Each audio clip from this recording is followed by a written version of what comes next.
Assalamualaikum warahmatullahi wabarakatuh. Perkenalkan, saya Amanda Eka Adistia dengan NPM 1801020056.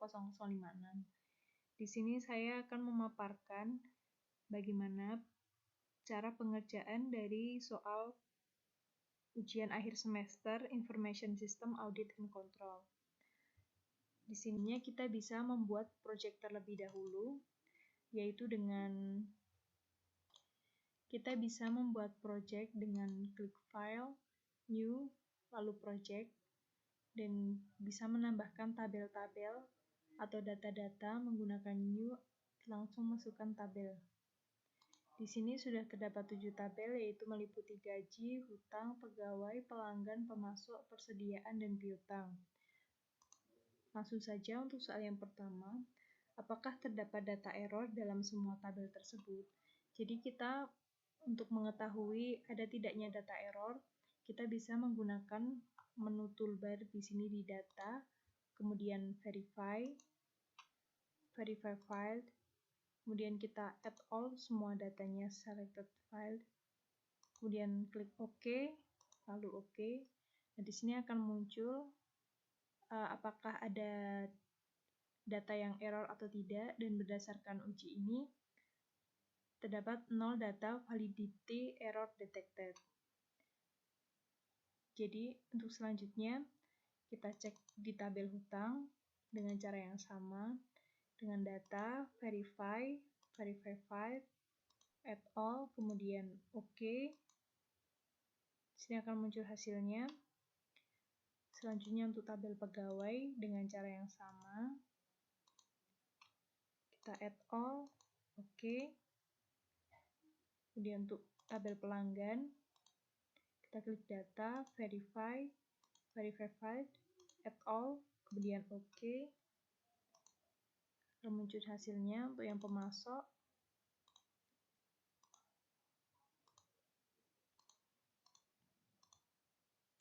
Kemudian tabel persediaan, verify file, add all, kemudian OK. Piutang, data, verify file, add all, kemudian OK. Nah, dari analisis verify yang telah dilakukan, dari mulai tabel gaji, hutang, pegawai, pelanggan, pemasok, persediaan, dan piutang, tidak terdapat data error. Namun apabila ada data error terdeteksi, maka akan muncul di keterangan ini. Langsung saja untuk pertanyaan yang kedua, yaitu informasi yang didapat dari bagian akuntansi bahwa saldo utang dagang perusahaan senilai $275.203,97. Nah, dari data tersebut terdapat 2 pembelian yang dibatalkan dengan nomor invoice 237541 dan 106500602. Yang dipertanyakan, kepada vendor siapakah transaksi tersebut dibatalkan? Untuk langkah selanjutnya, kita bisa menggabungkan dulu antara tabel hutang dan tabel pemasok. Kita klik di bagian tabel hutang terlebih dahulu, kemudian join tabel. Secondary tabel, kita pilih pemasok.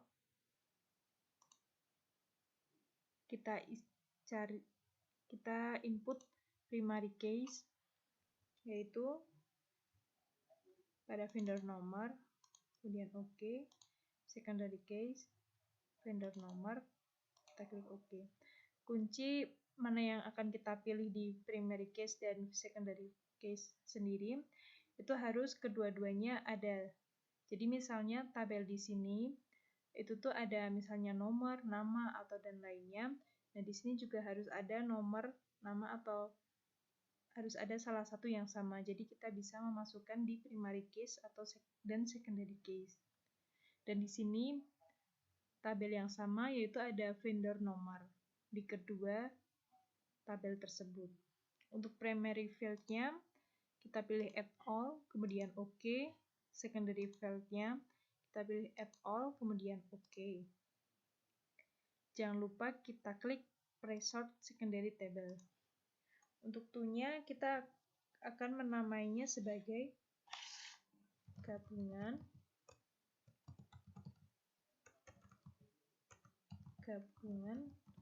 tabel dari hutang dan pemasok.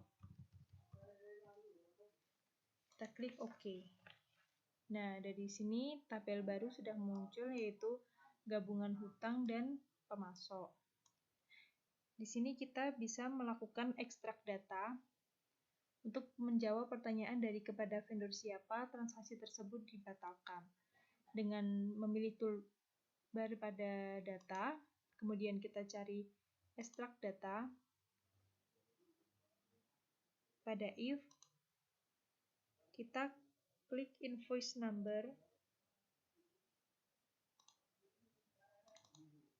kemudian kita isikan invoice number yang dicari. Di sini ada 237541.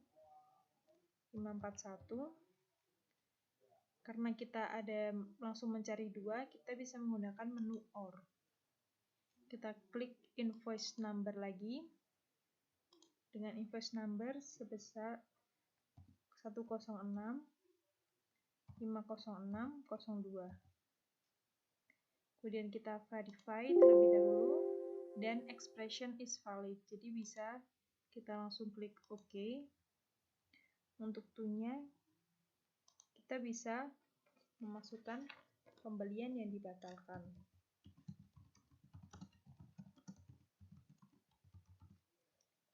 Kita klik OK. Di sini langsung muncul vendor mana yang membatalkan transaksi tersebut. Di sini ada vendor nomor 12701 dengan atas nama, dengan nama vendor adalah, kita geser, Haris Project, dan vendor nomor 13864 dengan nama vendor Binford Tools. Jadi vendor yang transaksinya dibatalkan adalah Haris Project dan Binford Tools. Untuk selanjutnya, langsung ke soal nomor 3. Berapakah jumlah transaksi pembelian yang terjadi setelah 1 Juli 2000 dan berapa total transaksinya? Kita bisa menuju ke tabel hutang, kemudian kita pilih Analyze, Total File, kemudian Total File lagi, kita pilih Invoice Amount, terus kita klik OK, kemudian if itu digunakan untuk memfilter atau kategori mana yang akan kita gunakan. Di sini adalah yang dicari pada data, pada transaksi tanggal setelah 1 Juli. Jadi kita pilih invoice date, lebih dari, kita masukkan tanggalnya, yaitu 1 Juli. Tanggal 1 Juli tahun 2000.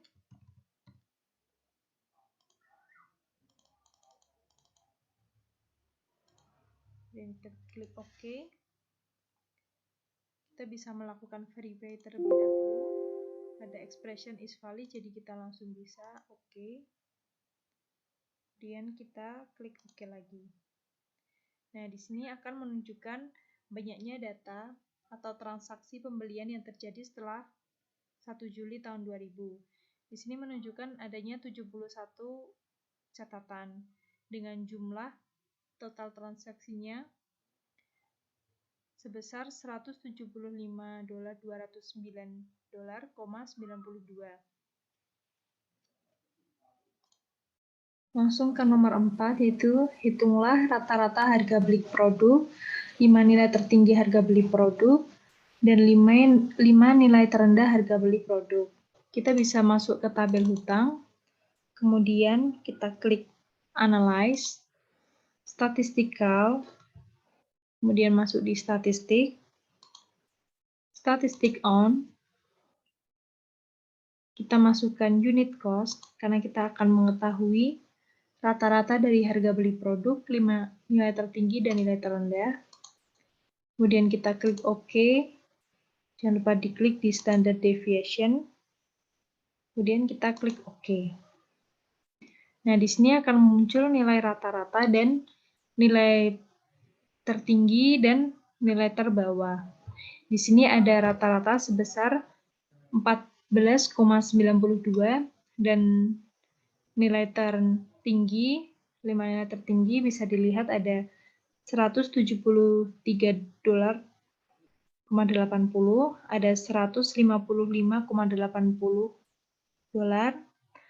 ada $137,80, dan ada $47, ada $44,24, dan yang terbawah ada $1,01, ada $1,22, $1,37, $1,40, dan $1,47. Di sini kita sudah bisa menjawab pertanyaan dari nomor 4. Lalu untuk selanjutnya, pertanyaan nomor 5. Klasifikasikanlah produk sesuai dengan letak penyimpanannya. Menurut judgement Anda sebagai seorang auditor, di manakah letak gudang yang perlu mendapat perhatian lebih? Apa alasannya? Di sini kita bisa masuk ke tabel persediaan. Kemudian kita bisa klik Analyze, Classify on berdasarkan location. Kita klik OK. Ada subtotal 5, kita masukkan semuanya, all, kemudian OK. If kita kosongkan saja dan kita klik OK. Nah, di sini akan muncul ada lokasi 1, 2, 3, 4, 5, 6, dan 22. Berdasarkan data ini, kita akan mengetahui di mana letak gudang yang perlu mendapat perhatian lebih.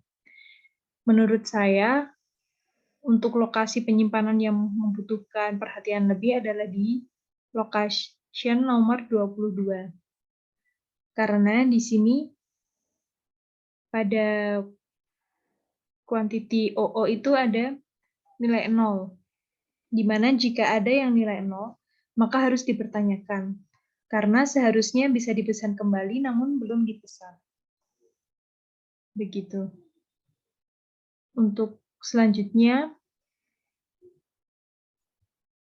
untuk langsung ke soal nomor 6, yaitu buatlah kelompok utang berdasarkan nilai transaksi dengan jumlah kelompok sebanyak 5 kelompok.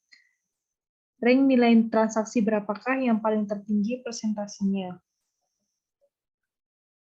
Di sini kita bisa masuk ke bagian tabel hutang, kemudian klik Analyze,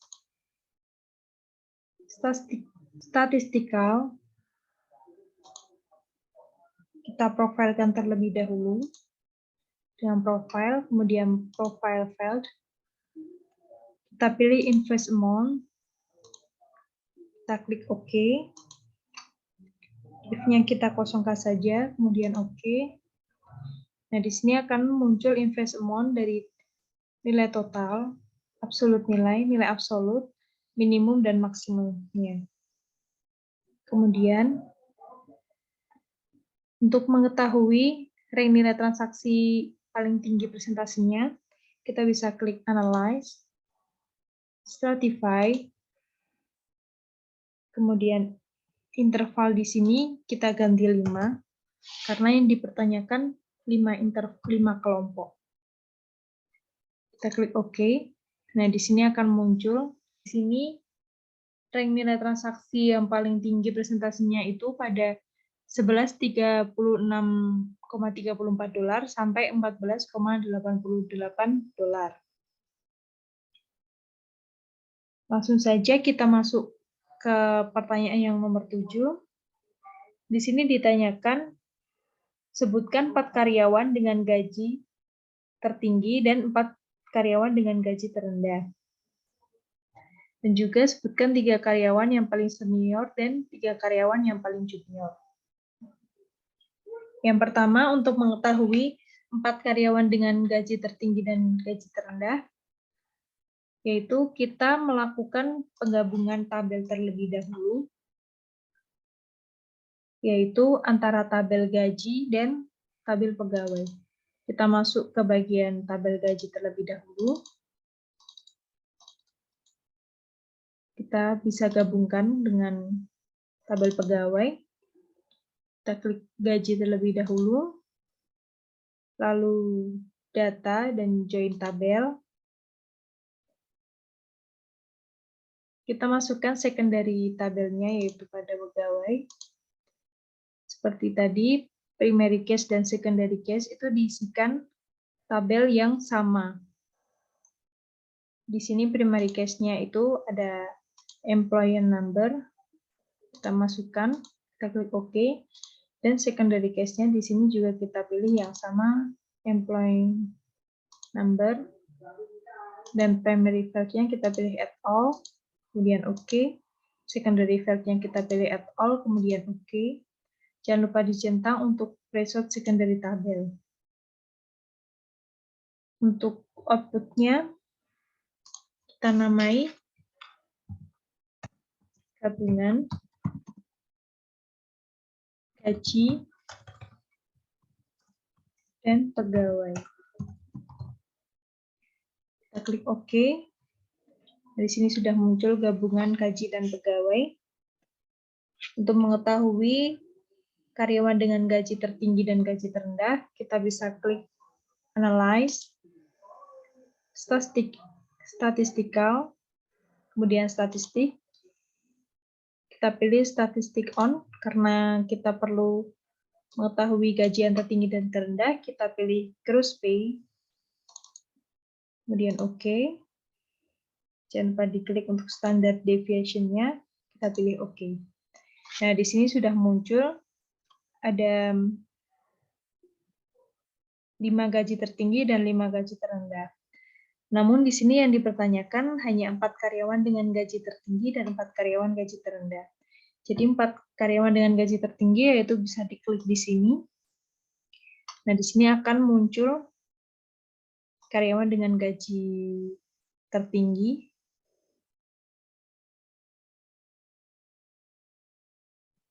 Itu kita bisa cari nama. Di sini ada first name-nya Carmen dan last name-nya Bacardi Bolivar. Jadi dengan gaji tertinggi pertama yaitu ada Carmen Bacardi Bolivar. Dan untuk gaji tertinggi kedua ada John Mullen dan Rick Bowen. Kemudian gaji tertinggi ketiga yaitu sama, karena gajinya sama antara John Mullen dan Rick Bowen. Ini menempati di gaji tertinggi nomor 2 dan 3. Kemudian untuk 4 karyawan keempat pada gaji tertinggi yaitu pada Poilin Bretnance. Dan untuk gaji terendah itu ada Industrias Mande Mix S yang merupakan pekerjaan sebagai operator. Ada gaji terendah kedua yaitu ada Luigi Girelli dan Julian Astolfoni.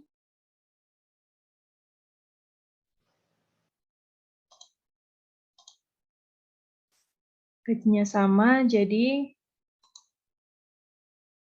yang menempati gaji karyawan terendah kedua dan ketiga ada Luigi Girelli dan Julian Astolfoni. Dan untuk karyawan terendah keempat ada Claude Huriet. Oke. Untuk menjawab pertanyaan selanjutnya, yaitu kita bisa masuk kembali di tabel gabungan gaji dan pegawai. Kita hilangkan filter dulu di sini. biar bisa masuk secara umum. Kita pilih Analyze, kemudian Statistical, Statistic on, karena di sini kita akan mencari karyawan yang paling senior dan junior, kita perlu mengetahui kapan mereka masuk. Kita pilih hire date, setelah OK. Kita klik standard deviation-nya, kita klik OK. Nah, di sini akan muncul karyawan yang terbaru dan juga karyawan yang sudah lama, alias menjadi karyawan yang paling senior yang masuk pada tanggal 30 April tahun 1966.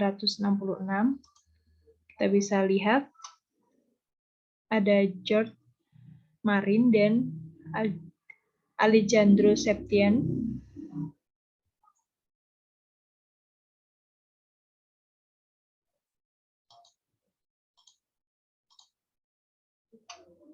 Dan juga ini menempati sebagai karyawan senior yang pertama dan kedua, yaitu George Martin dan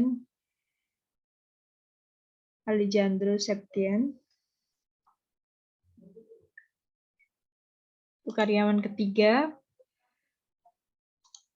terdapat Marcus Bokkelkamp,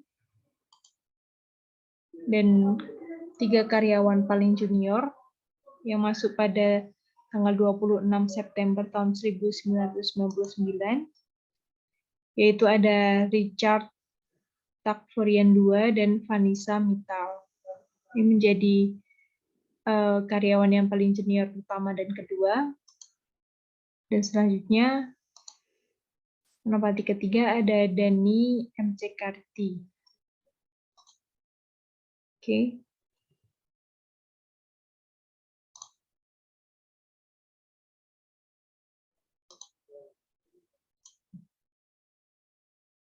Selanjutnya kita masuk untuk pertanyaan ke-8, yaitu dengan menggunakan look for duplicate, lakukan pengecekan terhadap daftar karyawan. Apakah ada data yang terduplikasi? Lakukan analisis atas temuan yang ada. Untuk langkah yang pertama, kita bisa masuk ke tabel gabungan gaji dan pegawai.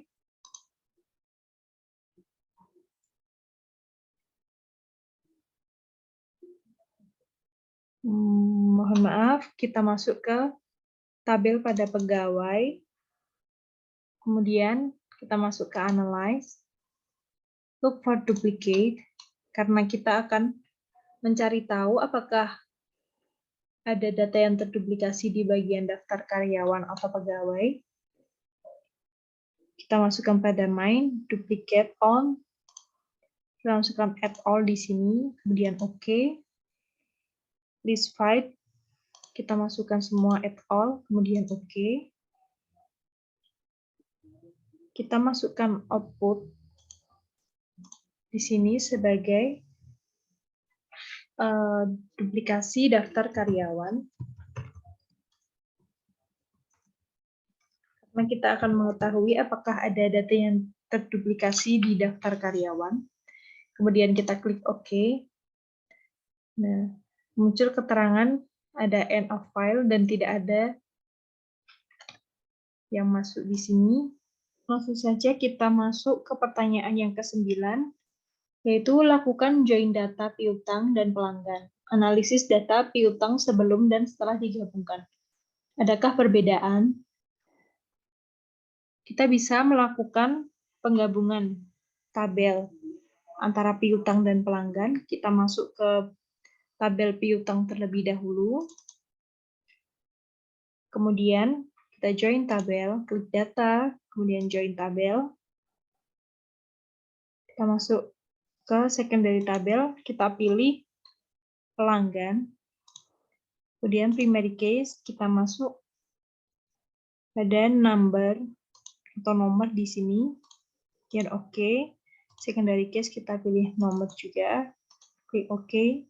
Dan primary field-nya kita pilih add all, kemudian OK. Secondary field-nya kita pilih add all, kemudian OK. Kita centang press-up secondary tabel. Dan tentunya kita namakan gabungan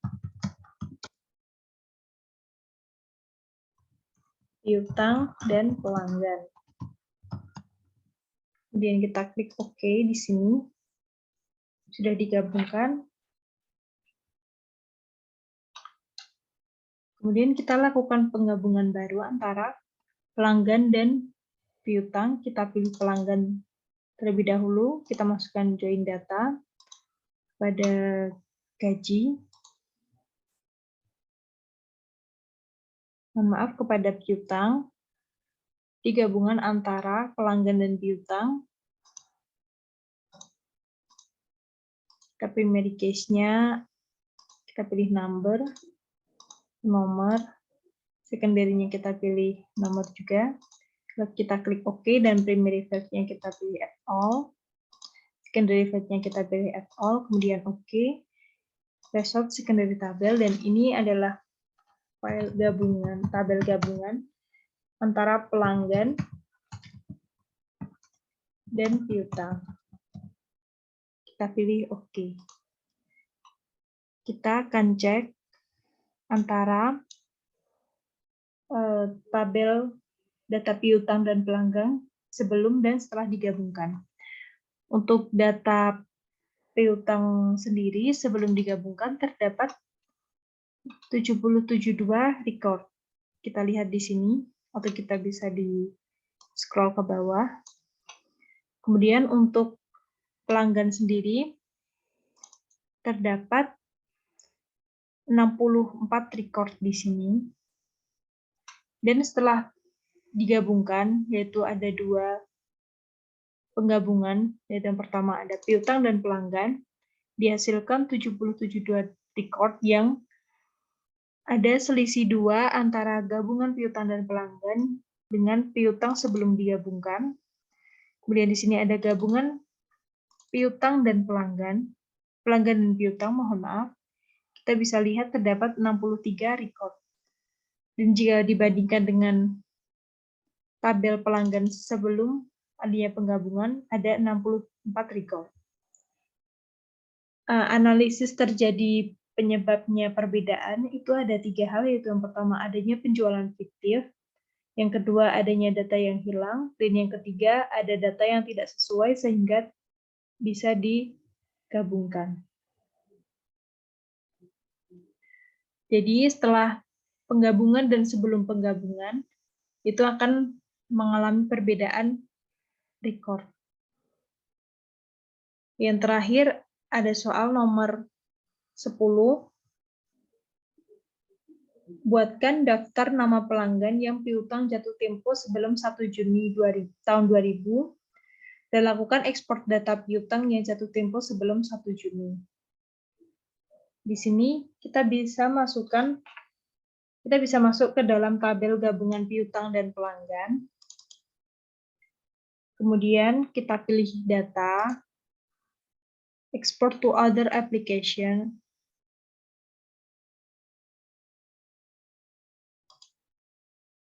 Yang kita pilih view, kita export as text. Kemudian kita klik di if-nya, karena ada kategori yang harus dicari, yaitu jatuh tempo sebelum 1 Juni.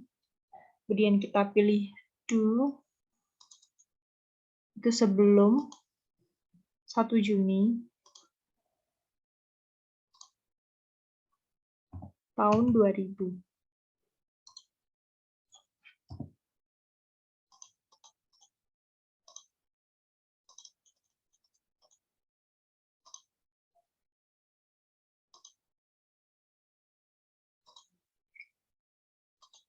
Dan kita klik OK. Kita cek terlebih dahulu expression-nya. Di sini expression is valid. Dan bisa klik OK. Dan tentunya kita masukkan namanya jatuh tempo 1 Juni tahun 2000. ditambahkan dengan NPM saya 18.01.02.0056. Kita pilih OK. Nah, di sini sudah menunjukkan hasil, yaitu bisa dilihat di sini ada 733 record production, dan di sini akan munculkan output atau folder pada komputer. Kita bisa cari tahu di folder di sini. Selanjutnya kita bisa cari di folder di sini, di mana kita menyimpan project kita. Di sini saya menyimpannya di project tersendiri di UAS. Itu kita bisa dilihat ada jatuh tempo 1 Juni tahun 2000 di sini. Jadi sudah masuk untuk hasil project-nya dengan tabel jatuh tempo 1 Juni tahun 2000. Sekian dari saya. Apabila ada kata-kata yang kurang berkenan, mohon dimaafkan. Semoga bisa bermanfaat bagi teman-teman semua. Wassalamualaikum warahmatullahi wabarakatuh.